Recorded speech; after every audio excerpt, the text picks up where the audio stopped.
Have you ever wondered what it would be like to build an extension? Well, today I'm going to show you. YouTube, welcome back to my channel, and today I'm going to take you along the journey of my bungalow extension.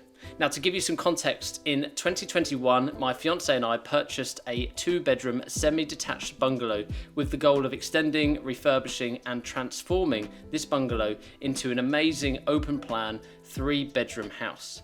Now, using my very basic DIY skills and my willing attitude, I spent the first 12 months refurbishing the front half of the bungalow.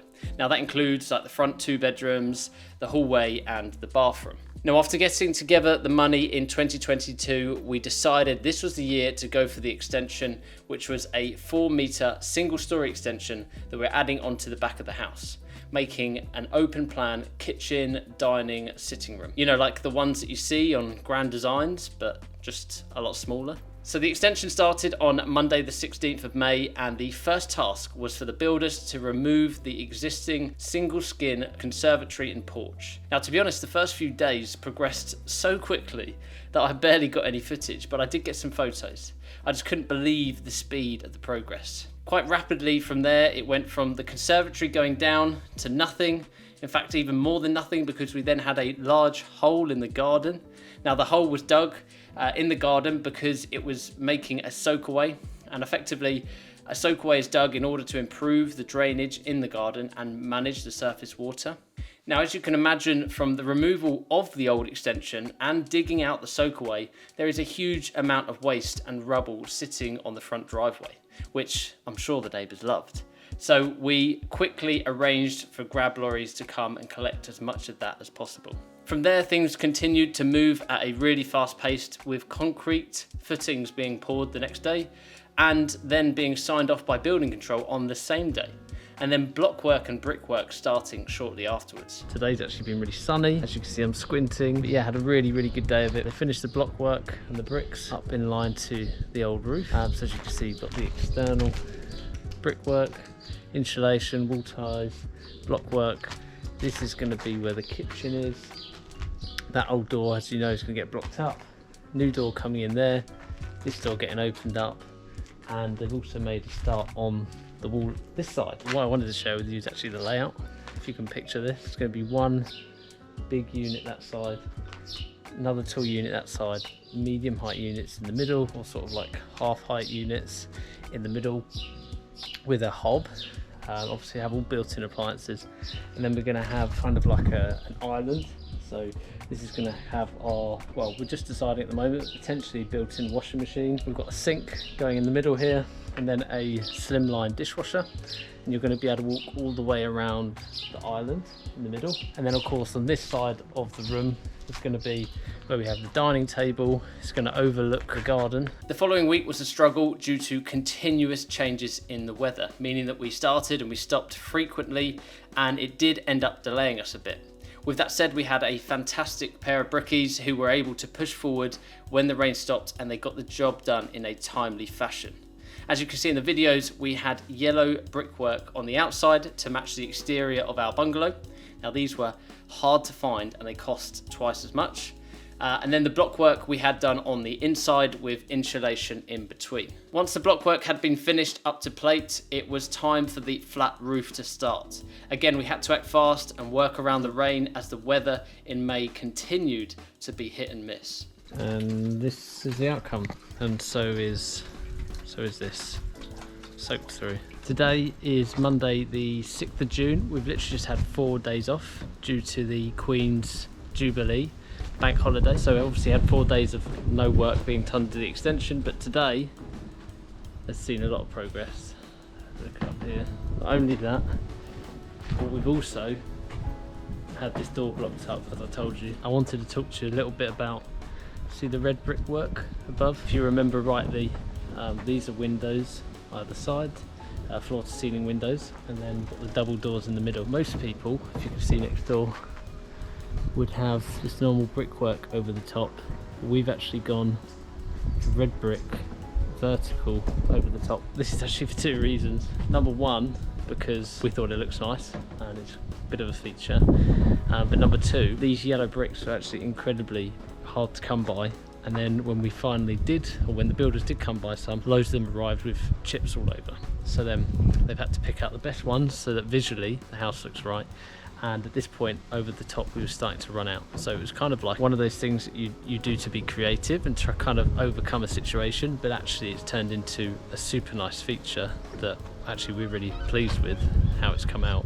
For the flat roof, we opted for a GRP system over a felt roof system. Now, GRP is a fiberglass product, and whilst I admit I don't know all the differences, from my understanding, the fiberglass product is, yes, it's more expensive, but it has a much longer lifespan of anywhere from 30 to 50 years, whereas a felt roof may only last 10 to 20 years. This is going to be one of the skylights here. The other one here. So the way these will work is that they are in line with the floor to ceiling window just behind me. Once the roof was on, the project felt very accomplished very quickly. I felt very proud, in fact. We had gone from having an old extension to a new shell of an extension built in just 3 to 4 weeks, which was very impressive considering some of the local extensions that other people were doing were just dragging along. You see, most mornings or evenings, I go for a walk around my area, and there were 2 very similar single-story extensions starting around a similar time to ours, and yet neither of those had even come close to this level of progression in the first month. But back to the timeline,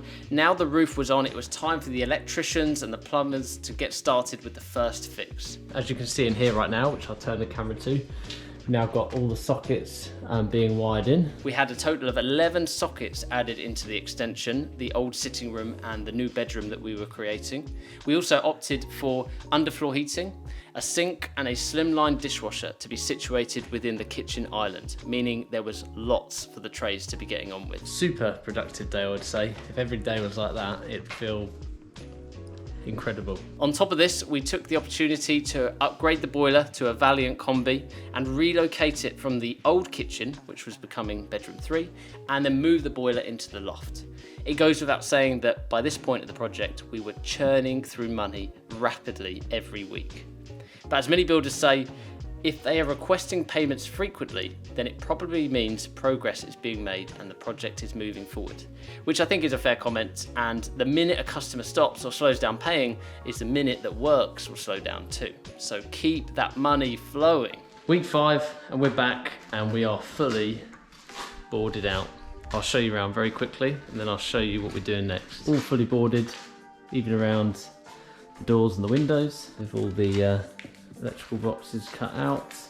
We did have an issue with the concrete where on this side and on the other window where the concrete hadn't set properly and hadn't been filled into the gaps enough, I think. I don't know fully why.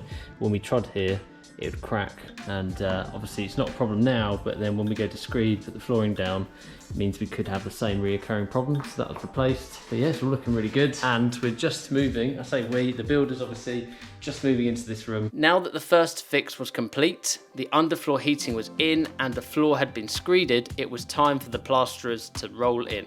I'll admit I was anxious at this point due to the fact we'd been burnt by plasterers a lot on this project. They've been the bane of my life, to be quite frank, but I shouldn't have worried. Johnny and his right-hand man came in and restored my faith in plasterers here in Sussex. They did a fantastic job throughout, as well as transforming our sitting room fireplace into a nice opening which will one day add in a wood burner, and they opened up our hallway to create an amazingly large open walkway from the front door all the way down to the extension. From here, progress continued. The kitchen was delivered and fitted on time. I chose Howdens for the kitchen after comparing and negotiating on quotes from Magnet, Wren and Howdens.